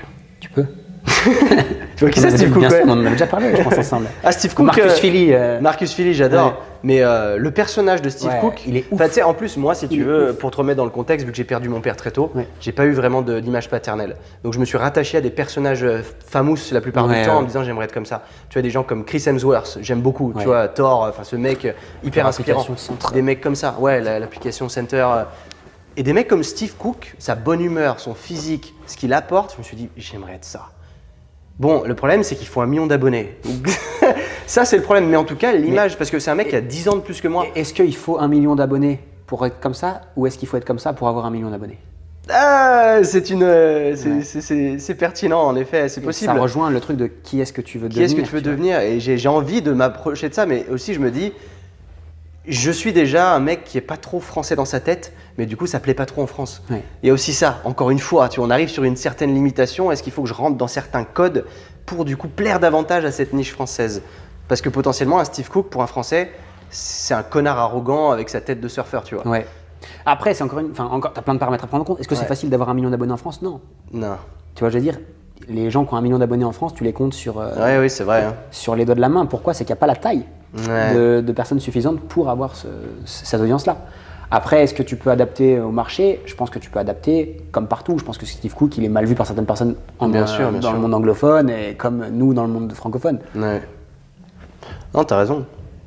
Mais c'est vrai que moi, ça a toujours été un peu un goal, ce mec. Mais je me souviens qu'on en avait déjà parlé. Ouais, c'est possible. C'est possible. Parce que je tire beaucoup d'inspiration de ça. Et moi, je suis très inspiré par mon père, forcément. C'est lui qui m'a transmis cette passion de l'anglais, déjà. Ça, je lui en suis éternellement reconnaissant. Parce que je l'ai perdu tellement tôt qu'il y a trop de trucs que j'ai pas pu faire, j'ai pas pu partager. C'est quoi donc ton père, c'est lui qui te met dans le monde, dans l'anglais? En fait pas vraiment. Lui, il s'est mis tout seul là-dedans. Ouais. Il a décidé de partir du jour au lendemain. Il était plus avec ma mère déjà, donc je le voyais peu. Mais du jour au lendemain, il a dit je veux devenir acteur à Los Angeles. Okay. Mais imagine, remets ça dans le temps de l'époque. C'est peut-être 20 ans après Arnold Schwarzenegger, mais c'est dans la même lignée, tu vois. Arnold, il a marché, mon père, il a pas marché. Mais il a fait la même chose. Il était inspiré, il l'a rencontré là-bas, etc. Donc, tu avais cette époque où tu n'avais pas de réseaux sociaux, évidemment. Donc, pour le contact, c'était impossible. Moi, j'attendais le coup de fil tous les 3 mois parce qu'il m'appelait une fois de temps en temps avec une carte prépayée. Enfin, c'était n'importe quoi. Ouais. Tu n'avais pas de « je viens d'arriver à LAX ». Non, tu savais même pas si l'avion avait atterri. J'ai appris, je sais pas combien de temps plus tard, que dans l'avion, il avait eu une méningite, qu'il avait failli crever, tu vois. Ouais. Et tu dis, mais quoi? Tu vois, il a failli crever plusieurs fois, mourir, décéder plusieurs fois, avant qu'il décède réellement, malheureusement. Mais du coup, il me met, en fait, si tu veux, le jour où il me donne l'anglais, il rentre en France, et il avait des gars à qui il parlait anglais. Je sais pas pourquoi, il s'amusait, mais il parle avec un anglais parfait. Enfin, en tout cas, c'est le souvenir que j'en ai. Ouais. Accent américain. Et quand toi, t'es né en France, déjà, t'es mis dans un cursus pas du tout international. Faut le dire, c'est moche. Mais t'es pas poussé à regarder des films en anglais. Tous les films que tu vois, les Brad Pitt, les machins, les gars connus, toi, t'es habitué à leur voix française. Et des fois, tu regardes un film, oh, c'est pas sa bonne voix. Ferme ta gueule. C'est juste pas sa voix du tout. Ouais, c'est doublage de merde. Et ça nous met déjà dans un bain de confort que je déteste. Et le meilleur truc que tu peux faire quand t'as des gosses, c'est les mettre dans l'anglais tout de suite parce que c'est des éponges. Et grâce à lui, j'entendais cette nouvelle voix, cette nouvelle personne en fait. Parce que quand tu vois un mec parler anglais, que tout ce que tu as entendu sortir de sa bouche, c'est des mots français. L'intonation change, la voix change. Et tu te dis, waouh, tu reconnais plus ton père. En fait, tu te dis, c'est qui lui? Et puis en fait, ça m'a passionné. Je me suis dit, moi, je veux ça aussi. C'est trop cool. Et du coup, j'ai appris l'anglais le plus tôt possible. Je prenais des options anglais au collège en plus parce que je savais que ça allait me servir. Et c'est le truc que je reproche au système français aujourd'hui, c'est que quand on te met à l'école, on te donne un panel de matières, mais on ne te dit pas pourquoi tu le fais. Alors que l'anglais, on ne me l'a pas dit non plus, mais moi je savais pourquoi je le faisais, mais ce qui n'était pas le cas, et moi je pense que j'ai eu une chance à ce niveau-là, c'est que tous les autres, dans leur famille, il n'y avait pas de ça. Donc tous les autres ne savaient pas pourquoi on leur demandait d'apprendre l'anglais. Clairement moi. Toi, t'es une bite en anglais aujourd'hui? Maintenant, je commence à devenir bon. Ouais, en plus, tu fais du master. Voilà, je prends mes cours d'anglais en plus, j'ai mon prof d'anglais 2 fois par semaine, tu vois, tout comme ça. Mais parce que j'ai compris pourquoi. Ouais, parce que tu as compris pourquoi. Mais du coup, avant, on ne te l'a pas dit pourquoi. Et c'est malheureux. Et c'est quand tu sors, je me rappelle, les premiers coachings que j'ai dû faire en anglais, les premiers clients que j'ai eu en anglais à Genève, parce qu'en France, tu n'as personne qui parle en anglais. À Genève, je suis arrivé, je me dis, mais qu'est-ce qui se passe? Comment je vais me démerder? Tu vois. Et j'ai fait une petite galipette un jour, je disais aux gens, ok, moi je t'entraîne avec grand plaisir, par contre toi tu m'apprends l'anglais en échange. Et en fait on faisait un échange de bons procédés, tu sais, d'entraînement d'anglais, de trucs. Excellent. Mais aujourd'hui ça a changé ma vie. L'anglais a changé ma vie, clairement. Parce que j'aurais jamais pu avoir accès, tu le sais très bien, et je pense que c'est ce que tu prodigues quand tu parles justement de se lancer dans l'anglais, apprendre l'anglais, lire des bouquins en anglais, regarder des séries en anglais, se former éventuellement en anglais, prendre des cours d'anglais. Parce qu'en vrai, aujourd'hui, les principales informations les plus intéressantes dans le monde sont en anglais. Exactement. Et on n'a personne pour les traduire en français. C'est ça, et c'est surtout une question au-delà de, sans rentrer dans le technique, c'est si tu sais parler anglais, que tu vas dans le marché anglais anglo-saxon, dis-toi que c'est le futur. Parce que c'est ce qui va arriver dans 5-10 ans. Bien sûr. Et c'est ça qui est ouf. C'est c'est de l'avance en fait qu'ils ont. C'est pas de se dire c'est mieux, c'est pas que c'est mieux, c'est qu'ils sont en avance parce que ça va arriver ici. Ouais. Le CrossFit, il était présent aux États-Unis bien longtemps avant que ça arrive en France. Tout. Après, c'est arrivé en France, c'était la magie. Bah non, mec, ça fait déjà 5 ans que ça existe là-bas. Clairement. C'était un truc de ouf. Et du coup, c'est pour ça qu'il faut se diversifier, il faut apprendre. Et j'aime bien le CrossFit pour cet aspect-là, parce qu'ils ont amené une culture anglo-saxonne. Tu arrives dans un CrossFit box, déjà c'est une box, le CrossFit, déjà quoi une box? CrossFit, déjà c'est un mot anglais. Tu arrives, tu fais un WOD, Workout of the Day, tu fais OK, et tous les exos ils sont en anglais, ils n'ont rien francisé. Et ça, je leur en suis hyper reconnaissant, cette communauté-là, parce que ça pousse les mecs du CrossFit à parler anglais.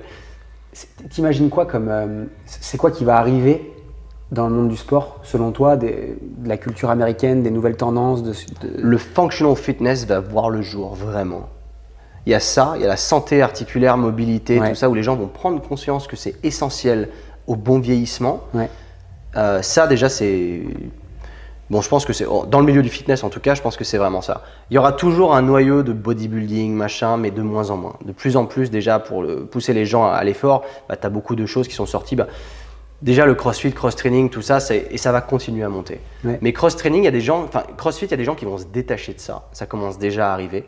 Il y a eu changement de management, il y a ça, il y a des dramas, des trucs. Il faut payer des frais tous les mois pour être affilié CrossFit. Mais après, il y a de plus en plus, les gens se rendent compte que d'être affilié, ça apporte plus grand-chose. C'est pas parce que tu t'appelles pas CrossFit que tu vends plus ou que tu vends moins. Et il y a de plus en plus de box qui se désaffilient, qui changent leur nom du coup, et du coup qui donnent un peu plus de touches qui sortent du CrossFit. Parce que le CrossFit, vu que c'est très normé, tu fais des compétitions de CrossFit, donc tu fais des mouvements comme, tu vois, pour moi le snatch par exemple, c'est une aberration parce que, c'est pas une aberration, c'est un exercice comme un autre en haltérophilie, mais c'est de l'haltérophilie. Mais il faut des prérequis articulaires tellement avancés que jamais c'est un truc que tu fais faire à tout le monde. Et c'est quand même le cas. Et quand en fait, si tu veux un exemple tout concret, fais un squat, le cul par terre, lève les bras. Est-ce que tu arrives à le faire sans avoir un bâton dans les mains? Si tu n'y arrives pas, tu n'as pas les prérequis. Donc déjà, si tu sais ça, en fait, arrête. Juste ça, arrête. Et bosse tes prérequis articulaires. Donc il commence à y avoir cette éducation de OK, on va bosser la mobilité, même si c'est un terme qui est jeté à toutes les sauces. Quand on te dit que tu fais de la mobilité, en fait tu fais juste un peu de mouvement, c'est pas vraiment de la mobilité. Mais au plus il y aura de coachs compétents et formés dans ce domaine-là qui vont se dire attends, si je donne ça à mes clients, il faut qu'ils aient les prérequis. Il y en a qui le font très bien, d'ailleurs dans le sud de la France, est-ce qu'il s'appelle encore CrossFit? Je crois pas, hein. Tu vois, chez Guillaume Guillou. Exceed, hier, je suis allé le voir une fois. D'ailleurs je voulais faire un podcast avec lui, ça s'est pas fait, il faudrait que je le fasse. J'aime beaucoup son approche parce que du coup, il colle pas au crossfit. Il fait du crossfit évidemment, mais son approche, c'est pas du crossfit à proprement parler. Tu vois, il rajoute sa touche, il est plus sur... Et je crois pas qu'il soit affilié d'ailleurs. Et parce qu'il a compris que ça lui servait pas à grand chose. Donc plutôt, tu dirais le côté plutôt fonctionnel. En fait, le fonctionnel aujourd'hui, c'est un terme qui en France en tout cas ne veut rien dire. En anglais, on s'en sert encore parce que c'est le functional fitness. C'est plutôt Des mouvements du quotidien. Voilà, en fait, le terme fonctionnel, le problème, c'est que c'est vrai que quand tu essaies de le traduire, ça veut rien dire. Mais quelque part, je pense qu'il faut juste le qualifier en tant que méthode, de se dire, ok, ça s'appelle comme ça, même si ça veut rien dire, parce qu'évidemment, tous les gars du body vont tailler ce truc-là. Et bon, en France, la critique est très facile. C'est toujours ça, c'est un peu le problème, c'est on pense tout savoir mieux que tout le monde, on a ça marche pour nous, donc c'est forcément mieux que le reste. Il y a plein de méthodes qui marchent. Il n'y a pas une seule vérité. Et quand je vends mon coaching, je dis j'ai une méthode. Je ne dis pas j'ai la meilleure méthode. Je dis qu'elle marche pour moi, elle marche pour mes clients, peut-être qu'elle marchera pour toi. Et c'est pour ça que je veux m'assurer qu'elle va marcher pour toi avant que tu commences. Mais il faut avoir cette humilité-là. C'est comme CrossFit. En vrai, ça ne veut rien dire. C'est pareil. C'est cross-training, c'est le croisement des entraînements. On peut te dire ça ne veut rien dire. C'est pareil, c'est juste une dénomination. Il faut s'arrêter, il ne faut pas aller plus loin que ça. Bodybuilding, si tu vas aussi plus loin, c'est pareil. Tu vois, ça ne veut rien dire. Construction du corps. Ok. Je pense qu'il faut s'arrêter, il ne faut pas s'arrêter à un terme. Il faut s'autoriser à aller plus loin et à découvrir derrière, pas se dire fonctionnel. Mais ça veut dire quoi fonctionnel? Parce que tu peux t'es plus fort dans tes mouvements du quotidien, mais qu'est-ce que tu fais dans le quotidien? Il y aura sûrement un nom de méthode qui arrivera basé sur l'entraînement fonctionnel. Bah t'en as déjà, t'as des méthodes hybrides aujourd'hui. Je sais que moi, j'ai été un des premiers à l'appeler comme ça. Sans pour autant, tu vois qu'à Suisse, son truc c'est Hybrid Training System, moi c'est Hybrid Training Club. Et en fait, on ne s'est pas consulté. Ouais. C'est que juste que notre approche est hybride. Hello. Coucou. Est-ce que tu peux revenir après dans 5 minutes, on enregistre un épisode? Merci. On n'est pas loin de la fin. J'ai jamais vu cette petite. Ah ouais. Et merde, ça m'a fait perdre le fil de ce que j'étais en train de dire. Oui, on ne s'est pas consulté, mais du coup, on a appelé ça hybride parce qu'en fait, hybride, c'est comme cross-training. Cross, c'est le croisement des entraînements. Hybride, par définition, ça veut dire bâtard. Ouais. Ça veut dire un croisement aussi. Sauf que bâtard, c'est plus péjoratif que de dire hybride. Mais du coup, on ne s'est pas consulté, mais plein de gens aujourd'hui se vantent d'être coach hybride. C'est juste que c'est plus facile. Mais en soi, encore une fois, ça ne veut rien dire. Ouais. Il faut juste pas s'arrêter sur un terme. Mais en tout cas, ça, c'est pour moi, la tendance va être là. Moi, j'ai été un des précurseurs, entre guillemets, en France et je me faisais jeter des pierres. Aujourd'hui, on me dit, en fait, c'est trop cool ce que tu fais. Évidemment, ça arrive petit à petit. Mais j'aurais aimé que les gens ils soient plus réceptifs il y a 5 ans quand je faisais du YouTube. Parce que il y a 5 ans, c'était que du body, ouais. Séance pec, machin. Moi, j'arrivais avec un truc séance full body, machin hybride. Alors les gens étaient, c'est quoi cette merde? Forcément, là, c'était un peu plus dur de casser le marché et d'arriver dans un truc. Aujourd'hui, c'est plus accepté. Et moi, je pense qu'on va arriver. En tout cas, les tendances de ce que je vois, c'est surtout la santé. C'est comment je fais en fait parce qu'il y a plein de gens qui se sont rendus compte que le bodybuilding les a flingués. Parce que quand tu fais du body, déjà tu crées plein de déséquilibres. Parce que tu fais un jour ça, un jour ça, un jour ça, mais la semaine d'après. Je parle pas pour les pros. Hein. Ouais. Le mec, population générale, qui s'entraîne vite fait comme ça, il y a une semaine, le jour d'eau, il l'a pas fait, il a pas pu. La semaine d'après, c'est la séance jambes qu'il a pas pu faire. Ouais. En fait, il crée des merdes comme ça et c'est pas cool. C'est pas opti. De mon opinion, c'est pas opti. J'en ai déjà parlé. Il y a plein de gens qui sont là. Oui, moi j'aime bien le split. Fais. Si ça te fait kiffer, fais. Bon, je vais pas te dire que c'est de la merde. C'est juste que c'est moins optimal et que tu peux mieux faire. Mais si toi ça te plaît, l'aspect kiff, il faut qu'il rentre en jeu aussi. Mais à l'heure d'aujourd'hui, je vois cette tendance disparaître parce que tous les anciens du body sont tout cassés et ont tous arrêté de s'entraîner. Sauf qu'aujourd'hui, on se dit si on veut bien vieillir.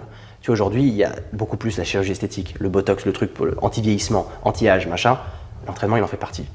Ça fait partie de l'anti-âge, mais sauf que tu n'as pas besoin de payer. Enfin, tu payes évidemment pour te former, pour te coacher, pour avoir un programme, tout ça, c'est normal. Mais tu ne payes pas pour qu'on t'injecte des trucs. Donc du coup, ça va arriver. Comment je m'entraîne, comment je suis en bonne santé, comment j'affiche un physique, confiance en moi, etc. Mais comment je dure dans le temps, sans être cassé. Comment en fait c'est une prévention aux blessures.